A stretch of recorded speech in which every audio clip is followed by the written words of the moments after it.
नमस्कार दोस्तों, मेरा नाम है आशीष पांडे और स्वागत है आपका एग्जाम हॉल में। दोस्तों आज हम करने जाएंगे द हिंदू का 15 जुलाई का कंप्लीट एनालिसिस। दोस्तों इस एनालिसिस का आपको पीडीएफ अगर चाहिए तो आप हमारे टेलीग्राम ग्रुप को ज्वाइन करें, जिसका लिंक डिस्क्रिप्शन में दिया हुआ है। और दोस्तों इस टेलीग्राम ग्रुप में न सिर्फ आपको द हिंदू का एनालिसिस का पीडीएफ मिलेगा, बल्कि करंट अफेयर्स, स्टैटिक पोर्शन, जो भी आपके एग्जामिनेशन पॉइंट ऑफ व्यू से इंपॉर्टेंट पीडीएफ्स हैं, वो सारे आपको इस ग्रुप में मिलेंगे।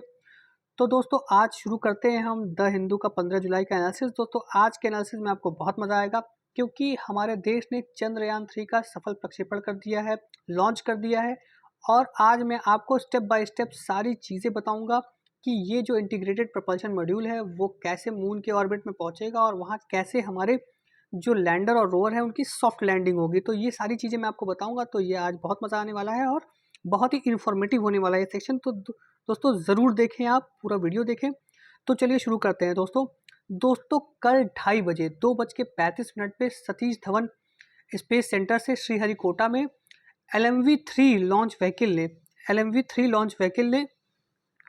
ने चंद्रयान 3 को धरती से अर्थ के ऑर्बिट में सफलता से प्रक्षेपित कर दिया है, लॉन्च कर दिया है।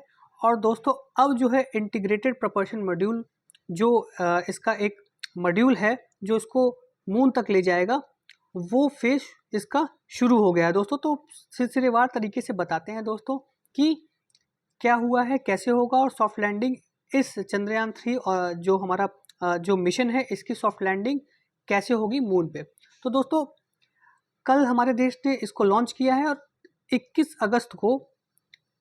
अगस्त को लैंडर और रोवर जो है वो मून की सतह पे लैंड करेंगे। दोस्तों सॉफ्ट लैंडिंग करेंगे। तो दोस्तों आप समझते हैं कि कैसे ये पूरा प्रोसेस हुआ है और कैसे कैसे सॉफ्ट लैंडिंग होगी मून की सतह पे। दोस्तों देखिए ये डायग्राम दिया हुआ है आज हिंदू के पेपर में, और ये बहुत इंफॉर्मेटिव डायग्राम है, इसको आप लोग ज़रूर देखिएगा। दोस्तों जो हमारा ये चंद्रयान 3 है उसमें 3 मॉड्यूल हैं दोस्तों। पहला है प्रपल्शन मॉड्यूल, दूसरा है रोवर मॉड्यूल और तीसरा है लैंडर मॉड्यूल। दोस्तों इन तीनों मॉड्यूल को मिला के हम कहते हैं इंटीग्रेटेड मॉड्यूल। अब दोस्तों क्या हुआ है कि जो हमारा चंद्रयान है उसको LMV-3 रॉकेट ने स्पेस में ले गई है। LVM-3 मार्क 3 जो रॉकेट है, जिसको हम GSLV मार्क 3 भी कहते थे, वो स्पेस में ले गई है। और उसने कल जो हमारा इंटीग्रेटेड मॉड्यूल है उसको सफलता से अर्थ के ऑर्बिट में छोड़ दिया है। अब दोस्तों अर्थ के ऑर्बिट में छोड़ने के बाद क्या होगा दोस्तों, देखिए अब जो हमारा ये इंटीग्रेटेड मॉड्यूल है वो लॉन्च व्हीकल से अलग हो गया है। अर्थ के एक्सिस में अब ये अर्थ के ऑर्बिट में अभी अर्थ का इस तरह से चक्कर काट रहा है। दोस्तों आपको सही से दिखाते हैं, ये जैसे हमारा अर्थ है, तो अब जब ये जो इंटीग्रेटेड मॉड्यूल है ये LMV से अलग हो गया, तो अब ये इस तरह से चक्कर काट रहा है एलिप्टिकल ऑर्बिट में। और दोस्तों ये इस तरह से चक्कर काटते हुए एस्केप वेलोसिटी लेगा, जो भी वेलोसिटी इसको लेनी है, और ये सीधे इजेक्ट कर जाएगा अर्थ के ऑर्बिट से। अर्थ के जो गुरुत्वाकर्षण है, जो अर्थ का मैग्नेटिक फील्ड है, जो उसका इसका मैग्नेटिक फील्ड है, इससे ये निकल जाएगा और ये मून की तरफ अपना सफ़र शुरू कर देगा। और दोस्तों आज के 42वें दिन मतलब कि 21 अगस्त को ये पहुंचेगा मून के ऑर्बिट में। देखिए अर्थ है दोस्तों और ये मान लीजिए मून है, तो यहाँ से ये इस तरह से करते करते करते ये इजेक्ट करेगा और ये पहुंचेगा सीधे मून के ऑर्बिट में, और फिर वहाँ ये मून का चक्कर लगाना चालू करेगा। और दोस्तों ये सारा काम करेगा हमारा प्रपल्शन मॉड्यूल, मतलब यहाँ से अर्थ के ऑर्बिट से इसको लेके मून के ऑर्बिट तक कौन ले जाएगा, प्रपल्शन मॉड्यूल। आप एक समझ लीजिए प्रपल्शन मॉड्यूल एक ट्रक है, और ये जो लैंडर और रोवर हैं ये क्या है, कार्गो हैं इसमें से जो निकलेंगे बाद में। इस ट्रक का काम क्या है, इनको मून के ऑर्बिट में पहुंचाना। अब दोस्तों अब इसके आगे क्या होगा, 42 दिन बाद जब प्रपल्शन मॉड्यूल इनको लेके मून के ऑर्बिट में पहुंचेगा, तो ये जो हमारा लैंडर मॉड्यूल है, लैंडर मॉड्यूल मून के चक्कर काटना चालू करेगा और प्रपल्शन मॉड्यूल से अलग हो जाएगा। और लैंडर मॉड्यूल में दोस्तों इंजन्स लगे हुए हैं। ये इंजन्स क्यों लगे हैं दोस्तों, क्योंकि लैंडर मॉड्यूल जो अर्थ का जो मून का ऑर्बिट है उससे वो लैंडिंग करेगा मून पे, और लैंडिंग करते समय इसके जो इंजन हैं वो ऑन हो जाएंगे, और इंजन ऑन होंगे तो जिस स्पीड से ये मून की सतह पे जा रहा होगा वो स्पीड थोड़ी कम हो जाएगी, और स्पीड कम होने की वजह से लैंडर मॉड्यूल जो है वो सॉफ्ट लैंडिंग करेगा मून पे।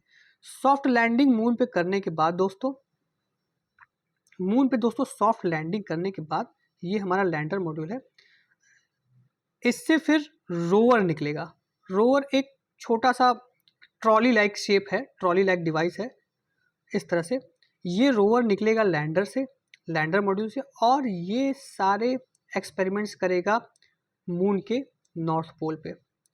और एक्सपेरिमेंट्स में दोस्तों बहुत सारी चीज़ें होंगी, यहाँ की सिस्मिसिटी, यहाँ के रॉक्स का कंपोजिशन, और ये सारी चीज़ें ये जो रोवर है वो मून पे करेगा और लैंडर के थ्रू अर्थ पे सिग्नल्स भेजेगा। और दोस्तों सिर्फ इतना ही नहीं, मून से अर्थ की भी स्टडी की जाएगी, अर्थ के भी एटमॉस्फेयर, यहाँ की जो पोलरिमेट्री स्टडी है वो यहाँ मून से की जाएगी। तो दोस्तों मैं होप करता हूँ कि ये जो सरल सा मैंने एक प्रोसेस आपको बताया है वो आपको समझ में आया होगा। और दोस्तों ये देखिए, ये बहुत ही बढ़िया इमेज द हिंदू ने छापा है, और इसमें लॉन्च व्हीकल के बारे में, प्रपल्शन मॉड्यूल के बारे में, लैंडर के बारे में और रोवर के बारे में, सबके बारे में बहुत ही अच्छी और बहुत ही क्रक्स इन्फॉर्मेशन दी है आपको। तो ये इन्फॉर्मेशन दोस्तों आपके लिए बहुत इंपॉर्टेंट है, देख लेते हैं। जैसे लॉन्च व्हीकल जो है इसको LMV-3 कहते हैं, इसकी हाइट है 43.5 मीटर और लिफ्ट ऑफ मास है इसका 642 टन। और दोस्तों जो प्रपल्शन मॉड्यूल है उसका मास कितना है दोस्तों, 2145 kg, इसका पावर है 738 वॉट, और समर सॉलिसिटेड में बायज रहता है दोस्तों ये, और ये पेलोड 1 कहा जाता है इसको। दोस्तों लैंडर जो है वो, उसका लैंडर जो मॉड्यूल है उसका मिशन लाइफ है 1 लूनर डे, और दोस्तों इसका मास है 1749.86 kg, और इसमें कितना पावर है दोस्तों, 738 वॉट इसमें भी है, और ये विंटर सॉलिसिटेड से सिंक्रोनाइज है दोस्तों। और जो रोवर है दोस्तों इसका भी 1 लूनर डे इसका लाइफ है, इसका मास है 26 किलो, ये बहुत हल्का है, इसका पावर है 50 वॉट, इसमें 2 पेलोड्स हैं दोस्तों। तो ये एक इन्फॉर्मेशन इसमें दी हुई है दोस्तों, ये बहुत ही बढ़िया इमेज द हिंदू ने छापा है, आप सब लोग इसको ज़रूर देखिएगा। तो दोस्तों ये तो बात हो गई चंद्रयान 3 की, और मैंने आपको बताया कि कैसे अर्थ के ऑर्बिट से निकल के चंद्रयान 3 अब मून के ऑर्बिट पे जाएगा। अब दोस्तों जब इसका सफल प्रक्षेपण हो गया है तो उम्मीदें हमारी जग गई हैं, और अब हम गगनयान की तरफ देख रहे हैं दोस्तों। अब आप में से बहुत लोगों को पता होगा कि गगनयान क्या है। तो दोस्तों गगनयान एक हमारा मिशन है, गगनयान के बारे में थोड़ा जानकारी ले लेते हैं। गगनयान एक हमारा मिशन है जो ये बताएगा कि हमारे देश के अंदर क्षमता है ह्यूमन को, मतलब मनुष्य को स्पेस में भेजने की। दोस्तों मनुष्य को स्पेस में भेजने का जो प्रकरण है वो बहुत पहले ही चालू हो चुका था, और USA, रशिया और चाइना ने अपने लोगों को स्पेस में भेजा है। तो अब इसी एवज में इंडिया भी अब अपने नागरिकों को अपने ही देश में इंडिजीनियसली बनाए हुए टेक्नोलॉजी से अब स्पेस में भेजेगी। तो गगनयान उसी के सीरीज़ में एक हमारा प्रयास है जो कि ये बताएगा कि हमारे देश में इतनी ताकत है और इतनी काबिलियत है कि वो अब हमारे देश के नागरिकों को स्पेस में भेजेगा। और चंद्रयान 3 के जाने से ये इच्छा शक्ति और भी मजबूत हुई है। तो दोस्तों गगनयान क्या है, इसमें दोस्तों 3 क्रू मेंबर रहेंगे जो 400 किलोमीटर अर्थ के ऊपर ऑर्बिट में एक मिशन पे जाएंगे, और वो 3 दिन का मिशन होगा। और दोस्तों ये मिशन सिर्फ उन्हें ले जाएगा, उनको सेफली अर्थ पे ले भी आएगा। और कहाँ पे ले आएगा, कहाँ पे लैंड करेंगी, भारत के समुंदर में, भारत के सी वाटर में। दोस्तों इसका पहला ट्रायल जो है वो 2023 या के एंड में या 2024 के स्टार्टिंग में शुरू हो जाएगा। पहले ट्रायल में दोस्तों इस फ्लाइट में लोग नहीं रहेंगे, इस फ्लाइट में एक ह्यूमनॉइड रहेगा, व्योममित्रा ह्यूमनॉइड, मतलब एक ये रोबोट है जिनको फ्लाइट में डाला जाएगा मनुष्यों की जगह, और ये देखा जाएगा कि क्या ये सक्सेसफुल हो सकता है, अर्थ हमारे देश क्या चंद्रयान गगनयान के थ्रू मनुष्य को वहाँ भेज सकता है, फिजिबल है क्या, उनको कोई खतरा तो नहीं है। तो ये सारी चीज़ें जब इस व्योममित्रा के द्वारा टेस्ट कर ली जाएगी उसके बाद ही क्रू को भेजा जाएगा। और इसमें भी दोस्तों सबसे मज़ेदार बात यह है कि LVM-3 रॉकेट का यूज़ होगा जो हमने अभी चंद्रयान में यूज़ किया, और ये सबसे सक्सेसफुल रॉकेट ना सिर्फ इंडिया का है दोस्तों, ये पूरे वर्ल्ड में एक सबसे सक्सेसफुल रॉकेट लॉन्च व्हीकल की तरह ये उभरा है दोस्तों।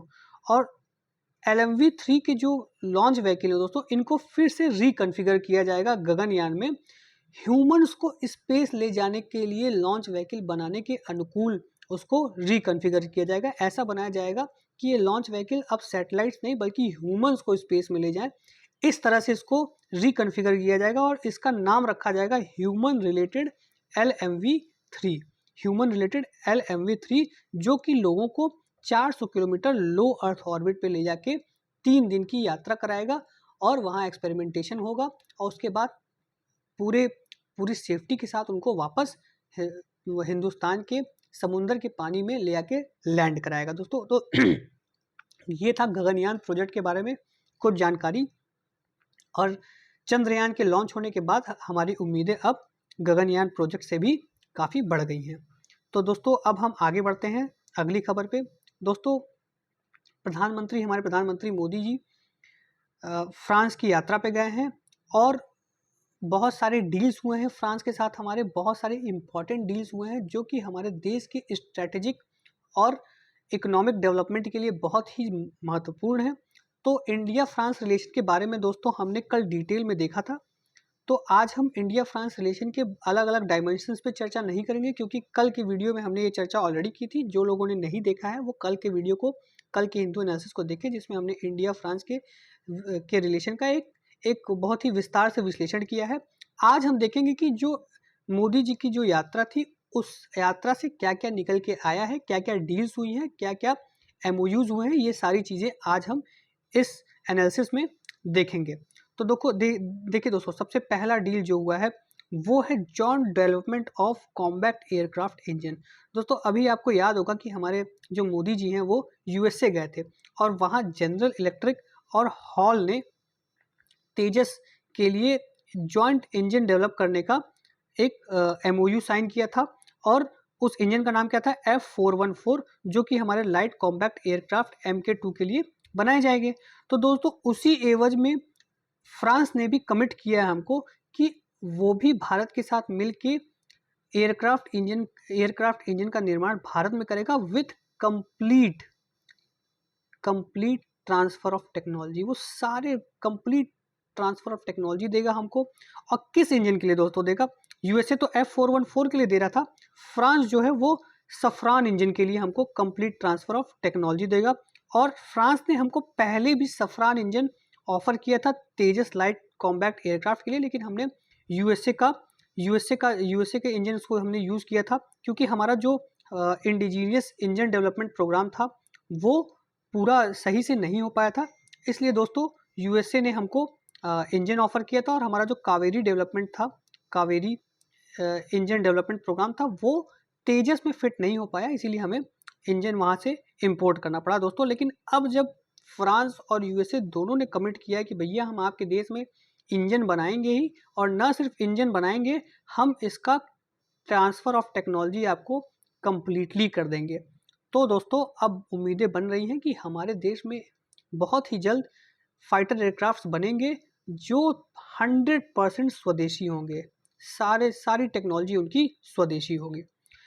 चलिए दोस्तों, इसके अलावा दोस्तों और कौन कौन से डील हुए हैं भारत और फ्रांस के बीच में? एडवांस मॉड्यूलर रिएक्टर्स के ऊपर डील हुए हैं। एडवांस मॉड्यूलर रिएक्टर दोस्तों जो न्यूक्लियर रिएक्टर्स हमारे देश में फ्रांस के कोलैबोरेशन से हमारे देश में काफ़ी न्यूक्लियर रिएक्टर्स काम कर रहे हैं। जैसे ककरा पार न्यूक्लियर रिएक्टर है वो काम कर रहा है। तो दोस्तों उसमें अब वो एडवांस मॉड्यूलर रिएक्टर्स देंगे जिससे कि इनकी एफिशिएंसी और बढ़ेगी और पावर जनरेशन में हमारे देश को सिविल न्यूक्लियर में बहुत ही लाभ मिलेगा। इसके अलावा दोस्तों आप सब लोगों को पता है कि 26 राफेल मराइन फाइटर जेट्स का सौदा हुआ है, जो Bharat 26 marine Rafale fighter jets France से लेगी और उसके अलावा 3 additional Scorpene class diesel electric submarines France से लेगी भारत। फिर दोस्तों एक जॉइंट एक्शन प्लान की बात कही गई है इंडो पैसिफिक में चाइना के बढ़ते इन्फ्लुएंस को कर्व करने के लिए। इंडिया और जो फ्रांस है उसने एक जॉइंट एक्शन प्लान की बात की है इंडो पैसिफिक में। दोस्तों इंडो पैसिफिक में इंडिया और फ्रांस का जो रिलेशन रहा है, जो इनका कन्वर्जेंस रहा है वो हमेशा से रहा है और वो एक ही मत के हैं कि पैसिफिक जो है वो चाइना के डोमिनेंस से फ्री होना चाहिए और international law and order Indo Pacific में फॉलो किया जाना चाहिए। उसके अलावा दोस्तों भारत और फ्रांस ने जॉइंट अर्थ ऑब्जर्वेशन सैटेलाइट की बात कही है, उसको उसको मतलब एक साथ डेवलपमेंट करने की बात कही है। और वो मतलब पहले ही इसके लिए पहले ही एमओयू साइन हो चुका था, जो अब फाइनलाइजेशन की तरफ है दोस्तों। इसके अलावा दोस्तों इंडियन स्टूडेंट्स के लिए वीज़ा के नियम है उसको सिंप्लीफाई किया जाएगा फ्रांस द्वारा, और ज़्यादा से ज़्यादा इंडियन स्टूडेंट जाके फ्रांस में पढ़ाई कर पाएंगे। और इसके इन सब के अलावा दोस्तों कुछ नए एरिया ऑफ कॉपरेशन की भी बात कही गई है, जैसे स्टील, स्पेस, एनर्जी और सिविल न्यूक्लियर। दोस्तों सिविल न्यूक्लियर की तो बात यहाँ हुई थी, इसको अब एडवांस लेवल पे ले जाया जा रहा है, तो इसलिए इसमें सिविल न्यूक्लियर भी ऐड किया गया है। बाकी स्टील में आप जानते हैं दोस्तों, अभी हम आगे देखेंगे, स्टील में इंडिया एक उभरता हुआ सितारा है, तो इसमें भी एक एरिया ऑफ कॉपरेशन फ्रांस और इंडिया के बीच में मिल रही है दोस्तों। उसके अलावा क्लाइमेट चेंज पे भी भारत और फ्रांस काफ़ी कोलैबोरेशन कर रहे हैं। आपको पता ही है इंटरनेशनल सोलर अलायंस में भारत और फ्रांस की ही अहम भूमिका रही है इस अलायंस को बनाने में। तो क्लाइमेट चेंज इनिशिएटिव्स में भी दोनों कंट्री जो हैं वो क्लोजली कोलैबोरेट कर रहे हैं, और ग्रीन हाइड्रोजन टेक्नोलॉजी के लिए भी एक रोड मैप बनाई जा रही है दोनों कंट्रीज़ के द्वारा, ताकि एक रिलायबल ग्लोबल सप्लाई चेन बन जाए। डीकार्बोनाइज्ड हाइड्रोजन का मतलब कि सिर्फ हम हाइड्रोजन से ही पावर का प्रोडक्शन करें और उसमें कार्बन का रोल कहीं ना हो, इसीलिए इसको कहते हैं डीकार्बोनाइज्ड हाइड्रोजन। दोस्तों इसके अलावा जो हमारी एनपीसीआई है वो एनपीसीआई की जो इंटरनेशनल पेमेंट शाखा है, मतलब एनपीसीआई की हमारे देश में एक लोकल डोमेस्टिक शाखा है, एक इंटरनेशनल पेमेंट शाखा भी है जो विदेशों में काम करती है, जैसे नेपाल, श्रीलंका, इन तरह के देशों में काम करती है। उसने जो फ्रांस की जो पेमेंट कॉरपोरेशन है लायरा, उससे एक एमओयू साइन किया है, उससे कोलैबोरेट करेगी, और फ्रांस में भी अब यूपीआई और रुपए पेमेंट्स किए जा सकेंगे। ना सिर्फ फ्रांस में, सारे यूरोप में यूपीआई और रुपए पेमेंट्स किए जाए, इसलिए एक एमओयू साइन हुआ है एनपीसीआई इंटरनेशनल पेमेंट लिमिटेड और लायरा के बीच में।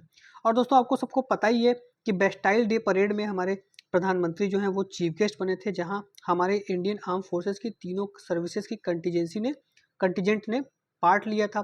बेस्टाइल डे क्या है दोस्तों? जैसे हमारे देश में रिपब्लिक डे परेड होता है, इसी तरह बेस्टाइल डे परेड होता है फ्रांस में, जो कि फ्रेंच रेवोल्यूशन का स्टार्टिंग जिस दिन हुआ था उस दिन को मार्क करता है।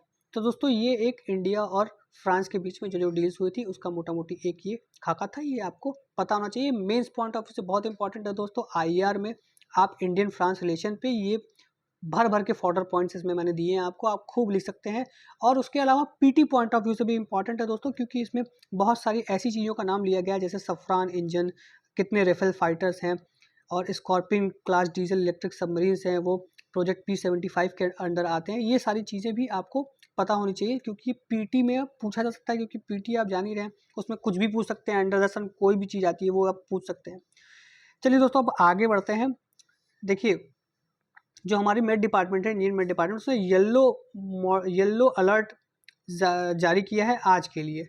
तो दोस्तों येलो अलर्ट है, तो आप सोच रहे होंगे ये येलो क्या है, ये ऑरेंज क्या है, रेड क्या है, ये क्या अलर्ट है। तो इसके बारे में थोड़ा जान लेते हैं कि कलर कोडिंग जो है ये हमारी आईएमडी कैसे करती है और अलग अलग कोड जो हैं वो क्या दर्शाते हैं। तो दोस्तों कलर कोडिंग वार्निंग सिस्टम के बारे में देख लेते हैं। ये आईएमडी हमारी करती है। क्यों जारी करती है?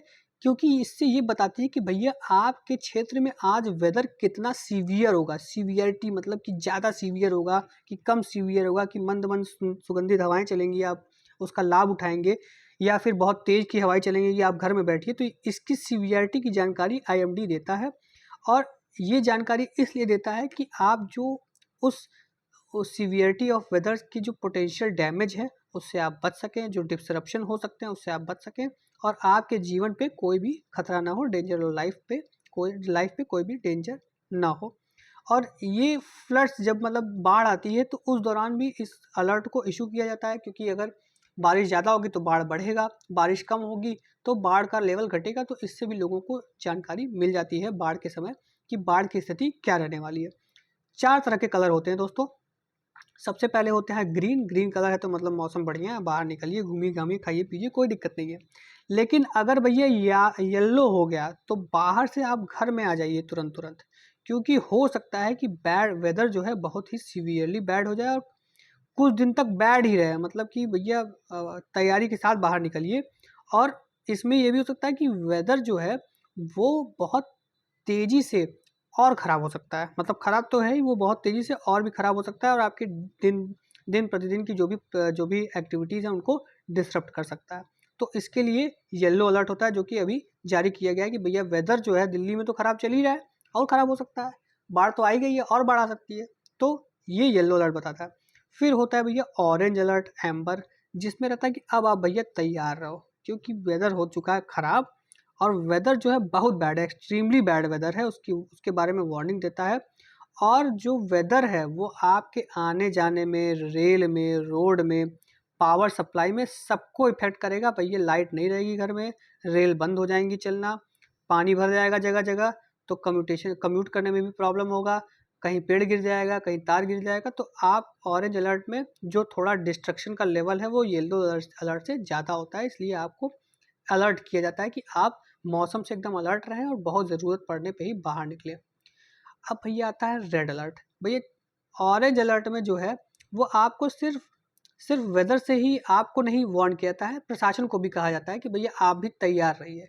और रेड अलर्ट में जो है प्रशासन कहता है कि अब आप तैयार मत रहिए, अब आप एक्शन लीजिए, क्योंकि जो बैड वेदर है उसने बहुत सारे, वो अब पावर सप्लाई और को डिस्टर्ब करेगी, आने जाने के रास्तों को डिस्टर्ब करेगी और उसकी वजह से लोगों के जीवन पे रिस्क भी हो सकता है, क्योंकि हवाएं इतनी तेज चलेंगी, मौसम इतनी तेज करवट बदलेगा, क्लाउड बर्स्ट हो सकते हैं, बिजली गिर सकती है, कि लोगों के लाइफ पे भी रिस्क रहती है। तो इससे प्रशासन को एक्शन लेने को कहा जाता है ताकि वो लोगों की लाइफ को बचा सके। और ये सबसे सबसे सबसे ज़्यादा क्रिटिकल जो ये होता है, एक्सट्रीमली बैड वेदर कंडीशन, यही होता है। और ये रेड जो है ये जो डेंजर लेवल का सबसे ऊपर वाला साइन है, रेड अलर्ट।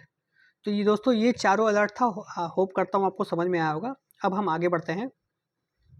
अब हम इतनी बातें किए, ये अलर्ट वो alert, red green orange yellow, तो अब हम इंडियन मेट डिपार्टमेंट के भी बारे में जान लेते हैं जो उसको जारी करती है। दोस्तों ये मेन एजेंसी है जो मीटेरोलॉजिकल ऑब्जर्वेशंस लेती है, वेदर फोरकास्टिंग करती है और भूकंप के बारे में भी पता करती है। इसकी मिनिस्ट्री कौन है दोस्तों? मिनिस्ट्री ऑफ अर्थ साइंस, उसके अंडर ये आती है। और इसके हंड्रेड्स ऑफ ऑब्जर्वेशन सेंटर हैं इंडिया के अक्रॉस, और कुछ कुछ ऑब्जर्वेशन सेंटर इसके अंटार्कटिका में भी हैं।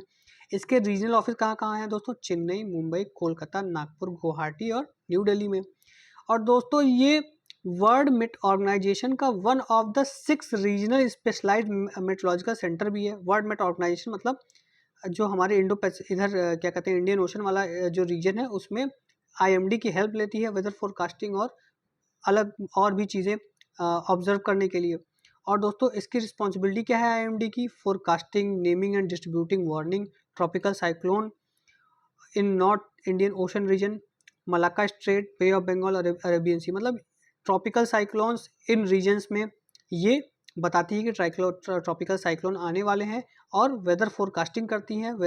और कोई साइक्लोन अगर आता है तो उसका नाम भी रखती है, और वार्निंग सिग्नल्स भी जो लिटरल कंट्रीज़ हैं इन ओशंस के, North Indian Ocean, Malacca Strait, Bay of Bengal और अरेबियन सी, उनके लिटरल कंट्रीज़ को बताती भी है।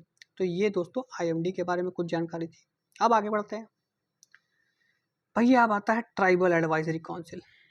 अब जो हमारे जो बीजेपी के जो गवर्नर्स होते हैं, जैसे ये गवर्नर है, गवर्नर CP राधाकृष्णन, ये लोग जहाँ जाते हैं वहाँ की सोचते हैं कि वहाँ की गवर्नमेंट को हम ही पकड़ लें, हम ही काबिज हो जाएं उस गवर्नमेंट पर, जो वहाँ की इलेक्टेड गवर्नमेंट है। देखिए दोस्तों, मतलब बीजेपी रूल्ड स्टेट की बात मैं नहीं कर रहा हूँ, जो अदर स्टेट्स हैं उनकी बात में। देखिए आजकल तमिलनाडु हो जाए, चाहे दिल्ली हो जाए, अब ये झारखंड भी आ गया लिस्ट में, ये हर जगह जो चीफ मिनिस्टर्स हैं उनका जो टसल है वो गवर्नर से किसी न किसी मुद्दे पे चल रहा है।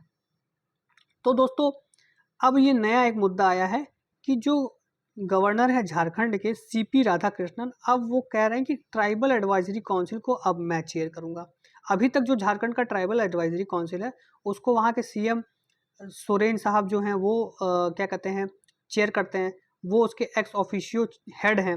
लेकिन अब जो गवर्नर साहब है CP राधाकृष्णन, वो कह रहे हैं कि भैया अब इसको हम हेड करेंगे, तुम मतलब संभाल नहीं पा रहे हो। तो आप थोड़ा देख लेते हैं ट्राइबल एडवाइजरी काउंसिल क्या है दोस्तों। ट्राइबल एडवाइजरी काउंसिल के बारे में जान लेते हैं दोस्तों। Tribal advisory council article 244 of the constitution of 5th schedule जो हमारा कॉन्स्टिट्यूशन का है, उसमें जो शेड्यूल्ड एरिया है उनमें एक ट्राइबल एडवाइजरी काउंसिल के गठन की बात करता है। और जो भी स्टेट, ये आर्टिकल कहता है कि जिस भी स्टेट में शेड्यूल्ड एरिया है वहाँ एक ट्राइबल एडवाइजरी काउंसिल होना जरूरी है। और ये भी कहता है कि अगर प्रेसिडेंट डायरेक्ट करें तो जिन स्टेट में शेड्यूल्ड एरिया नहीं है और वहाँ लेकिन ट्राइब्स की पॉपुलेशन मौजूद है, तो वहाँ भी अगर प्रेसिडेंट कहते हैं तो ट्राइब्स एडवाइजरी काउंसिल बनाया जा सकता है। अब भैया ट्राइब्स एडवाइजरी काउंसिल में मेंबर कितने हैं? 20 मेंबर है। और इस 20 मेंबर में दोस्तों 3/4 ऑफ मेंबर जो होंगे वो स्टेट लेजिस्लेचर के होंगे और वो भी ट्राइब्स होने चाहिए। ठीक है, मतलब स्टेट लेजिस्लेचर में जितने मेंबर हैं उससे ट्राइबल मेंबर इस 20 मेंबर्स में होने चाहिए और उनकी संख्या 3/4 होना चाहिए। 3/4 किसका? स्टेट लेजिस्लेचर का नहीं, 20 का। 20 का 3/4 जो मेंबर होंगे वो ट्राइब्स होंगे और वो कहाँ से होंगे? वो स्टेट लेजिस्लेचर से होंगे। चलिए दोस्तों आगे बढ़ते हैं। अब तो ये 10 स्टेट में इसको कॉन्स्टिट्यूट किया गया है। कौन कौन से स्टेट हैं दोस्तों? आंध्र प्रदेश, तेलंगाना, छत्तीसगढ़, गुजरात, हिमाचल प्रदेश, झारखंड, मध्य प्रदेश, महाराष्ट्र, उड़ीसा और राजस्थान। और इसका काम क्या है? सब कुछ तो हो गया, काम क्या है इसका? काम ये है कि ट्राइब्स के वेलफेयर और एडवांसमेंट के जो भी मुद्दे हैं उस पे ये जो है गवर्नर को इस मतलब ट्राइब्स के एडवांसमेंट और वेलफेयर के जो भी मुद्दे हैं उस पे गवर्नर को और स्टेट गवर्नमेंट को वो एडवाइस करती है। मतलब गवर्नर अगर इसको कोई मुद्दा दे दें कि भैया इस मुद्दे पे आपको जो ट्राइबल्स के भले के लिए है, उनके वेलफेयर के लिए है, एडवांसमेंट के लिए है, आपको स्टेट गवर्नमेंट को एडवाइस करना है कि इसमें क्या क्या होना चाहिए। तो यही काम एक ट्राइबल एडवाइजरी काउंसिल करती है। और दोस्तों ट्राइबल एडवाइजरी काउंसिल ये बहुत स्ट्रॉन्ग काउंसिल है, ये बहुत स्ट्रॉन्ग काउंसिल है और इसके एडवाइजेस अमूमन मान लिए जाते हैं, मानने पड़ते हैं गवर्नमेंट को, क्योंकि ये पॉलिटिकली और कॉन्स्टिट्यूशनली एक बहुत ही स्ट्रॉन्ग काउंसिल बनाई गई है जो कि ट्राइबल्स के भले के लिए है। तो इसीलिए हमारे गवर्नर साहब इसको कंट्रोल करना चाहते हैं। हालांकि अब कौन कंट्रोल करेगा ये देखने की बात है, लेकिन ये ट्राइबल एडवाइजरी काउंसिल्स एक बहुत ही महत्वपूर्ण काउंसिल है जो कि 5th शेड्यूल के स्टेट्स में बहुत ही बढ़िया रोल निभा रही हैं ट्राइबल के वेलफेयर और एडवांसमेंट्स के लिए। चलिए दोस्तों अब आगे बढ़ते हैं। अब देखिए दोस्तों ये एक आर्टिकल निकला है नवाब वाजिद अली शाह के बारे में। तो अब दोस्तों हिंदू ने निकाल दिया है और यूपीएससी अगर पढ़ लिया गलती से तो नवाब वाजिद अली शाह के बारे में क्वेश्चन तो पूछ देगा। तो थोड़ा इनके बारे में जान लेते हैं कौन थे ये। हालांकि ये मतलब आर्टिफैक्ट्स की बात कर रहा है, ये आर्टिकल आर्टिफैक्ट्स की बात कर रहा है नवाब वाजिद अली शाह के और उनके हेरिटेज के बारे में बात कर रहा है। तो नवाब वाजिद अली शाह के बारे में थोड़ा हम देख लेते हैं। वो अवध के आखिरी किंग थे, उसके बाद अवध पे अंग्रेज़ों का कब्जा हो गया था। तो नवाब वाजिद अली शाह जो थे वो 12वें 12th और फाइनल किंग थे अवध के, जिन्होंने 9 साल वहाँ पे रूल किया। कब से? फरवरी 13 1847 से लेके फरवरी 11 1856 तक। और दोस्तों उनकी जो रियासत थी उसको ईस्ट इंडिया कंपनी ने सेफगार्ड की थी। ईस्ट इंडिया कंपनी मतलब उनको सेफगार्ड करती थी। और लेकिन उसके बाद जब उनका कॉमोरेशन होने वाला था, जब उनका राज्याभिषेक होने वाला था, तो उसी के 2 दिन पहले ईस्ट इंडिया कंपनी ने फरवरी 11 1856 ने अवध को एनेक्स कर लिया, ले लिया। फिर जो हमारे नवाब साहब थे उनको गार्डन रीच में बैनिश कर दिया। गार्डन रीच कहाँ है? कोलकाता के आसपास कहीं है, उसके सबर्ब में, जहाँ उनको मतलब पेंशन दिया गया, काफ़ी पैसा दिया गया ताकि वो अपना जो बचा हुआ जीवन है वो वहाँ निकाल सके। वो दोस्तों नवाब साहब हैं वो एक पोएट भी थे, राइटर भी थे, डांसर भी थे और आर्ट और आर्किटेक्चर के बहुत बड़े पैटर्न थे, बहुत बड़े खिदमतगार थे उसके। और उनको जाना जाता है कथक को रिवाइव करने के लिए और उन्होंने बहुत ही ज़्यादा कंट्रीब्यूशन दिया है इंडियन क्लासिक डांस को रिवाइव करने के लिए। और वाजिद अली शाह दोस्तों यही सब नहीं थे, वो एक बहुत केपेबल रूलर थे। वो अपने जनता में बहुत जाने जाते थे और जनता उन्हें बहुत पसंद करती थी। और इसीलिए शायद कहा जाता है कि ब्रिटिश ने उनको मिस इंटरप्रेट किया और उन्हें तख्त से हटा के खुद एनेक्स किया। लेकिन सच्चाई तो ये थी कि वाजिद अली शाह बहुत ही पॉपुलर थे और बहुत ही काइंड हार्टेड एक रूलर थे जो अपनी जनता का बहुत ख्याल रखते थे। और ब्रिटिश शायद इससे परेशान थी, इसीलिए उसने एक कॉन्स्पिरेसी हैच करके वाजिद अली शाह को अवध से हटा दिया। और आपको जैसे कि मैंने बताया फरवरी 1856 में अवध को एनेक्स कर लिया गया।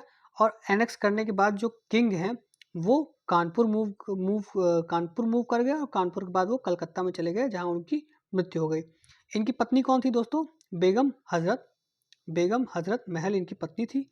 और बेगम हजरत महल को आप सब लोग जानते होंगे, जो कि 1857 की क्रांति में 1857 के रिवॉल्ट में इन्होंने बहुत ही बड़ी भूमिका निभाई थी और अंग्रेज़ों को से एक लोहा लिया था। हालांकि उसके बाद ये नेपाल मूव कर गई थी अपने बच्चे के साथ और वहीं उन्होंने रेस्ट ऑफ द लाइफ वहीं बिताई, लेकिन ये भी आपको जानकारी होनी चाहिए।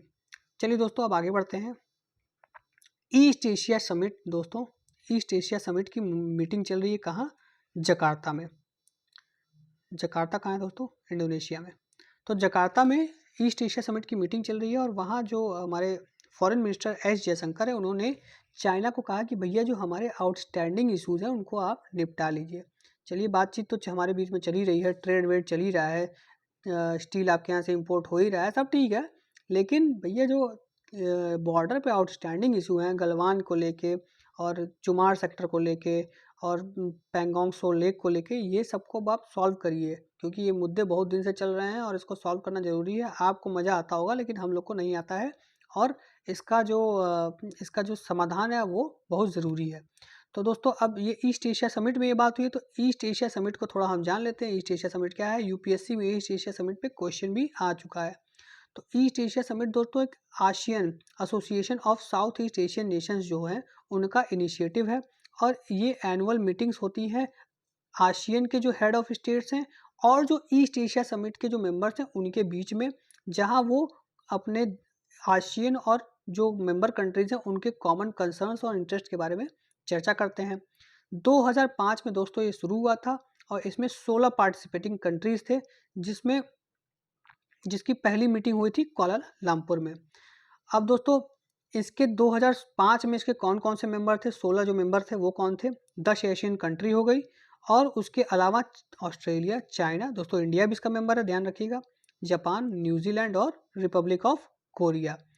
और आशियन के 10 कौन से मेंबर कंट्रीज हैं दोस्तों? Brunei, Cambodia, Indonesia, Laos, Malaysia, Myanmar, Philippines, Singapore, Thailand और Vietnam. United States of America और रशिया जो है उसको 2011 में ज्वाइन किया था ईस्ट एशिया समिट में, ईस्ट एशियन समिट को। और अब इन दोनों को मिला के कितने मेंबर हो गए हैं दोस्तों? 18। तो ये कुछ फैक्ट्स हैं जो आपको याद रखने हैं ईस्ट एशिया समिट के बारे में। ये एक बार आ चुका है यूपीएससी में। यूपीएससी वैसे तो रिपीट करती नहीं क्वेश्चन, लेकिन कुछ कह नहीं सकते, पूछ सकती है और स्टेट पीसीएस तो पूछेगी ही, तो इसको आपको ध्यान में रखना है।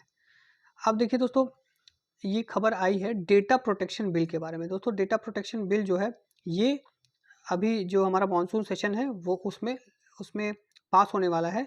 तो लेकिन दोस्तों जो आरटीआई एक्टिविस्ट्स हैं और एनसीपीआरआई है वो कॉशन कर रही है गवर्नमेंट की भैया ये आरटीआई के कुछ प्रोविजंस को ये सीवियरली इफेक्ट कर सकता है डेटा प्रोटेक्शन बिल, इसीलिए इस पे गवर्नमेंट को ध्यान देने की ज़रूरत है। तो दोस्तों अब देख लेते हैं डेटा प्रोटेक्शन बिल है क्या और आरटीआई पे ऐसा क्या इफेक्ट डाल रही है। तो दोस्तों डेटा प्रोटेक्शन बिल जो है इसको मानसून सेशन में लाया जाएगा जैसा कि हमने आपको बता दिया है। और ये दोस्तों डेटा प्रोटेक्शन के बिल के साथ साथ जो गवर्नमेंट है वो इंडियन टेलीकम्युनिकेशन बिल को भी ले आएगी मानसून में। जो टेलीकॉम बिल है वो टेलीग्राफ एक्ट को रिप्लेस करेगा और टेलीकॉम फर्म्स के लिए एक लीगल फ्रेमवर्क बनाएगा और मतलब उसमें टेलीकॉम फर्म्स होंगे, इंटरनेट सर्विस प्रोवाइडर्स होंगे, इनके लिए एक लीगल फ्रेमवर्क बनाएगा और इनको रेगुलेट करने के लिए इफेक्टिवली जो रूल्स और रेगुलेशन है वो सेट करेगा।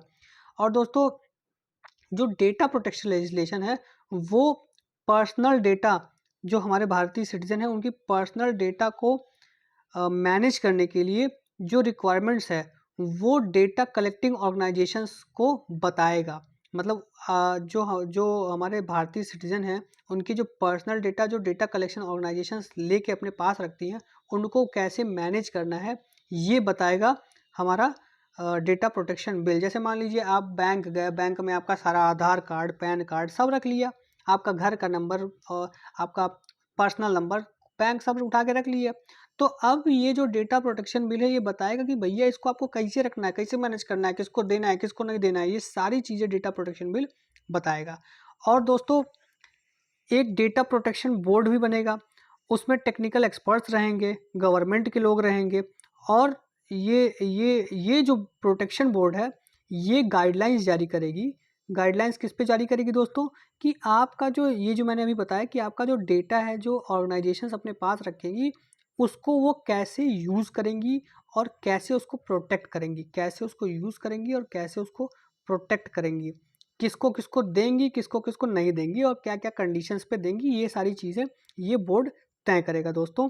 और इस बोर्ड का एक और काम है दोस्तों कि अगर मान लीजिए आपको ऐसा लगता है कि आपका डेटा जो है वो कहीं से लीक किया गया है, जैसे कि मान लीजिए आप बैठे हैं, अचानक से एक मैडम आपको फ़ोन की कि भैया लोन लेंगे, तो आप पूछेंगे कहाँ से आ गया नंबर मैडम आपको, कहीं तुम्हारे डेटाबेस में है। तो आपको लगा कि यार इनके डेटाबेस में कैसे चला गया, फला एक्स वाई बैंक से बोल रही है इनको लोन देना है, एक्स वाई फाइनेंस फर्म से बोल रही है इनको लोन देना है, इनके पास से किसी मेरा डेटा चला गया। तो आप अभी तो कहीं नहीं जा सकते हैं, आप बोलेंगे मैडम से रिक्वेस्ट करेंगे मैडम को नहीं चाहिए, मेरा नंबर डिलीट करिए। अब मैडम माने तो ठीक है, नहीं माना तो भी ठीक है, लेकिन अब आप डेटा प्रोटेक्शन बोर्ड पे जाके बोलेंगे कि देखिए ऐसा है, मेरा जो डेटा है वो लीक हो गया है, ये जो बैंक में लोन वोन देते हैं उनके पास पहुंच गया है मेरा नंबर, और सब मुझे फ़ोन कर करके परेशान करते हैं, जब मैं ऑफिस जाता हूँ तो फ़ोन आता है, जब मैं सोता रहता हूँ तो फ़ोन आता है। तो इसके लिए आप डेटा प्रोटेक्शन बोर्ड पे जा सकते हैं जो इस पर कड़ी कार्रवाई करेगी। चलिए अब दोस्तों इसमें देखिए दोस्तों ये प्रैक्टिसेस को भी मतलब जो स्टैंडर्ड प्रैक्टिसेस होने चाहिए पर्सनल डेटा कलेक्शन के लिए उनके बारे में भी ये जो बिल है दोस्तों वो आउटलाइन बनाएगा एक, कि कैसे डेटा को स्टोर किया जाना चाहिए और प्रोसेस करना चाहिए ताकि उसमें कोई ब्रीच ना आ पाए और लोगों के जो राइट्स हैं प्राइवेसी के वो इंटैक्ट रह सकें।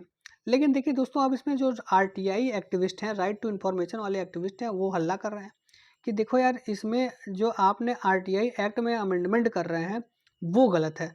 वो इसलिए गलत है क्योंकि ये जो आरटीआई एक्ट में अमेंडमेंट हुआ है ये गवर्नमेंट डिपार्टमेंट को प्रोहिबिट करेगा किसी व्यक्ति के पर्सनल डेटा को शेयर करने के लिए, मतलब किसी व्यक्ति का पर्सनल इन्फॉर्मेशन अब जो है आरटीआई एक्ट के अनुसार नहीं दिया जा सकेगा। इसमें गवर्नमेंट ये कहती है कि देखो यार पर्सनल इन्फॉर्मेशन तो पर्सनल इन्फॉर्मेशन है, उस आदमी की प्राइवेसी है।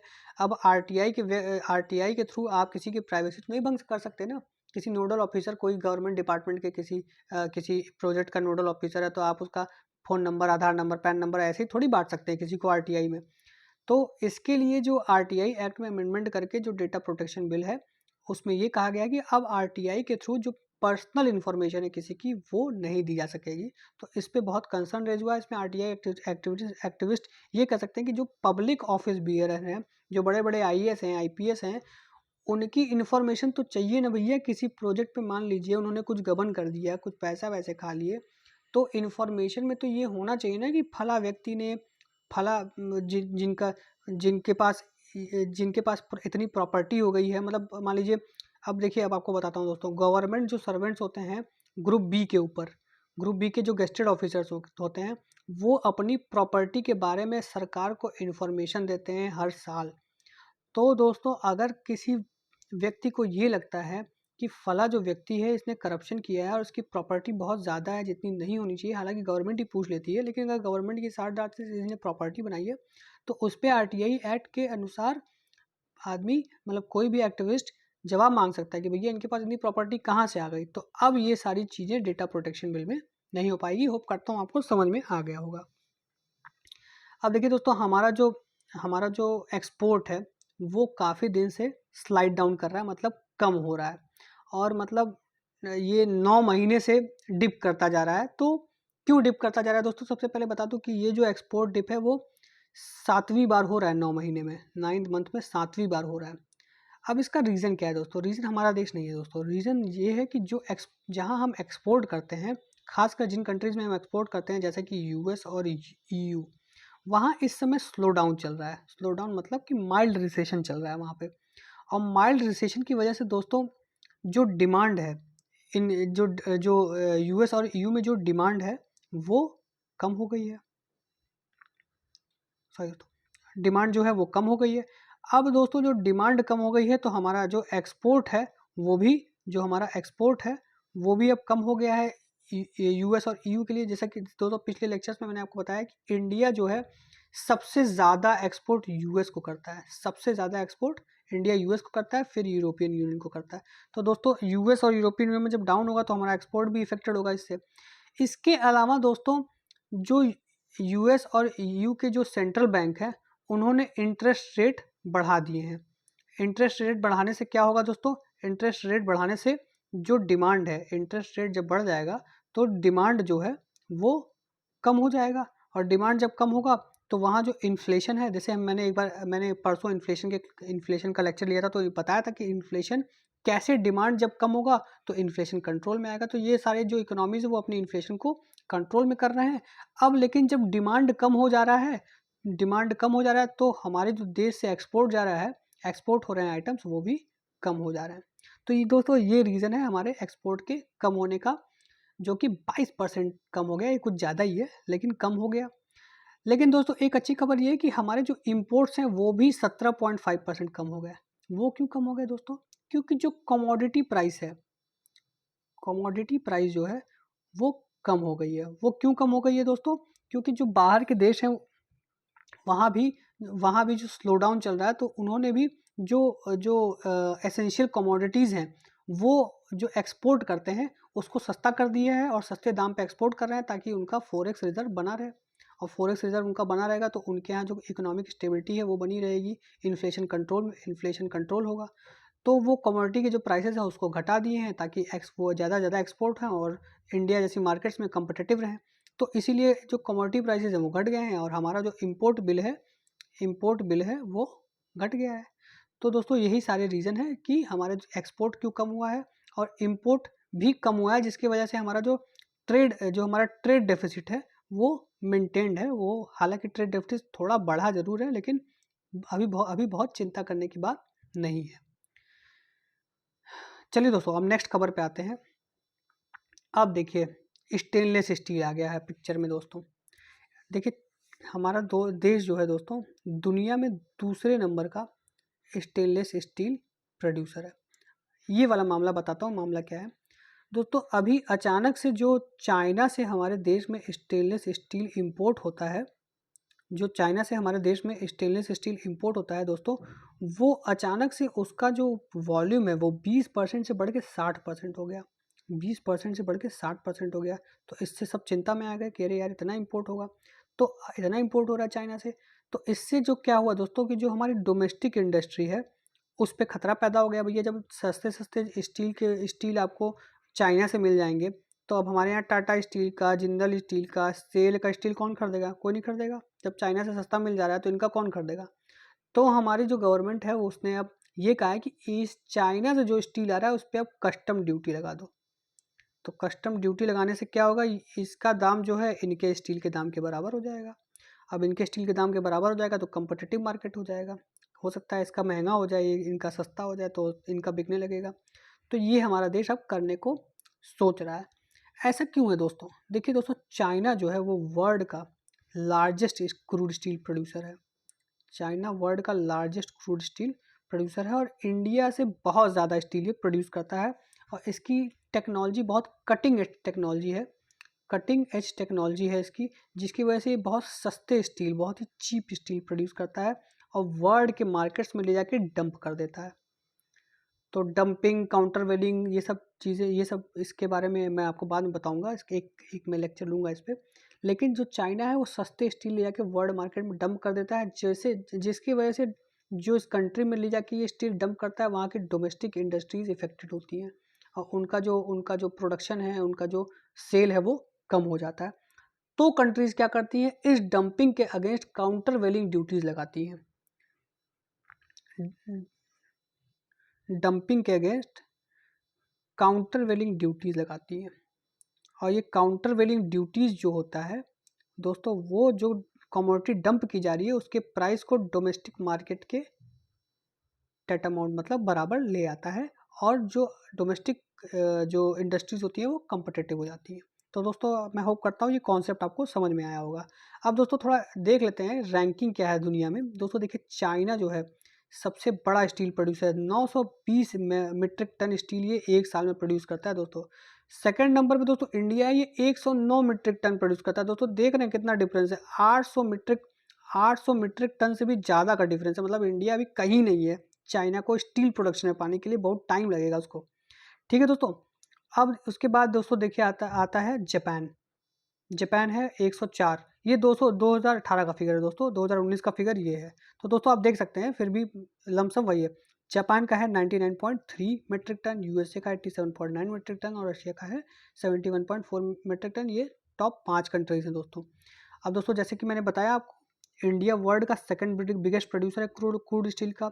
और दोस्तों 2022-23 में इंडिया ने 6.7 मिलियन टन जो है स्टील को एक्सपोर्ट किया था। ठीक है दोस्तों, ये 2018 और 19 के फिगर से कंपैरिजन करें तो कम था, लेकिन इतना इन्होंने एक्सपोर्ट किया था। और डिक्लाइन भी ज़्यादा था दोस्तों, 50% डिक्लाइन था। मतलब 2018-19 में जितना एक्सपोर्ट हुआ था उसका 50% डिक्लाइन हो गया। क्यों हो गया? चाइना के सस्ते स्टील की वजह से, डंपिंग वाला कॉन्सेप्ट जो मैंने बताया आपको।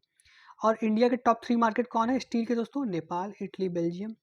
और दोस्तों इंडिया ने रिकॉर्ड प्रोडक्शन किया था 2022-23 में 125.32 मिलियन टन्स का, जो 4.2% पिछले साल से ज़्यादा थे। और दोस्तों कंजम्पशन भी इंडिया में बहुत ज़्यादा है। कंजम्पशन है स्टील का 9.17 मिलियन टन्स 2022-23 में, जो कि 12.7% पिछले साल से ज़्यादा। तो देख सकते हैं आप दोस्तों प्रोडक्शन और कंजम्पशन बहुत ज़्यादा है इंडिया में। इसीलिए दोस्तों इंडिया में इन्फ्लेशन और रिसेशन का इफेक्ट ज़्यादा क्यों नहीं होता है? क्योंकि दोस्तों इंडिया कंजम्पशन बेस्ड इकोनॉमी है। Consumption based, export based economy नहीं है दोस्तों। एक्सपोर्ट बेस्ड इकोनॉमी है चाइना। इसीलिए जब वर्ल्ड में रिसेशन आता है तो चाइना की इकोनॉमी बहुत प्रभाव पड़ता है, क्योंकि इनका काम पूरा एक्सपोर्ट से चलता है। लेकिन हमारे देश में डोमेस्टिक कंजम्पशन ही बहुत ज़्यादा है। इस वजह से जो इन्फ्लेशन रिसेशन ये सब आता है इसका इफेक्ट कम पड़ता है। जो एमएनसीज होती हैं उस पर इफेक्ट पड़ता है, लेकिन जो हमारी डोमेस्टिक मैन्युफैक्चरिंग इंडस्ट्रीज है उन पे इफेक्ट बहुत कम पड़ता है। क्योंकि 125 देखिए 125 मिलियन टन का उत्पादन हुआ है, तो उसमें से आप ये समझ सकते हैं कि नहीं 119.7 टन अगर कंज्यूम हो जा रहा है इंडिया में, तो कम से कम 100 मिलियन टन तो इंडिया कंज्यूम कर ही लेता है। तो इन्हें उतनी समस्या नहीं होती है। लेकिन अगर चाइना में ऐसा हो जाए, चाइना में इतना प्रोडक्शन हो, तो इनके 125 में से मान लीजिए आप सिर्फ 25 ही डोमेस्टिकली कंज्यूम होते हैं, बाकी 100 एक्सपोर्ट हो जाते हैं। इसीलिए इतना सस्ता बनाते हैं कि भैया एक्सपोर्ट हो जाए, मेरा किसी तरह से सस्ते में लोग खरीद लें। और इनकी टेक्नोलॉजी भी बहुत हाई है। खैर, तो दोस्तों ये था आज का द हिंदू एनालिसिस। कैसा लगा आपको? मुझे उम्मीद है कि आपको बहुत सारे कॉन्सेप्ट समझ में आए होंगे, मैंने अच्छे से उनको एक्सप्लेन किया। अगर आपको अच्छा लगा हो तो मेरे चैनल को लाइक करिए, शेयर करिए, सब्सक्राइब करिए। जय हिंद, जय भारत।